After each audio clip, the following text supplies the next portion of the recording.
ভাইটা ছিল অনেকটা হালকা লাগে, কানের ভাইটা অনেকটা হালকা লাগে। 3 বছর ধরে কত কষ্ট পেয়েছো?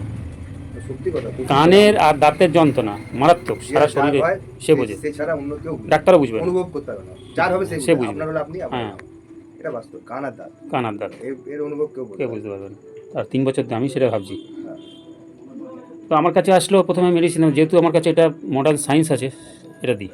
কেন, ওষুধ খেয়ে খেয়ে অভ্যস্ত মানুষে, একটা মেন্টালি এটা আমি স্যাটিসফ্যাকশন প্রথম ব্যাপার। দেখলাম, হ্যাঁ, সত্যি কথা বলতে আমি প্রথম মেন্টালি, এই হ্যাঁ, ট্রিটমেন্টটা কারো দেখলাম। কার নেই, এদের কারো কাছে নেই। এখানে হোমিওপ্যাথি মনে কারো কাছে নেই না, না, আপনার কাছে আছে। আমি দেখে এতে আমি সব রোগের ট্রিটমেন্ট, এটা দে। রোগ জানার দরকার নেই। হ্যাঁ, পৃথিবীতে যার কোনো এলাজ নেই, ট্রিটমেন্ট নেই, আমার এই মেশিনে সেই ট্রিটমেন্ট আছে। আছে। রোগ জানার দরকার নেই। চুলের সমস্যা হবে, হুম, প্রেশার সুগার হবে, যা বলবেন রোগ জানার দরকার নেই, সব। এখানে আমি কি বললাম, পৃথিবীতে যত রোগ আছে যার কোনো এলাজ নেই, সব হবে। মানে এটা অ্যাকচুয়ালি হচ্ছে ক্যান্সার এটা। আমি কি বলছি, যত রোগ আছে তার মধ্যে কি ক্যান্সারও পড়বে তো? মানে সব কিছুতে টেস্ট করে, তাই সব তো? ঠিক আছে।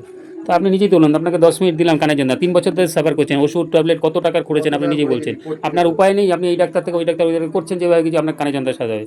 কত রিপোর্ট করেছেন, কত টাকা চলে গেছে, আর আজকে আপনাকে 10 মিনিট দিলাম, আপনি নিজেই বলছেন, 2-3 বার বললেন যে অনেকটা হালকা আছি।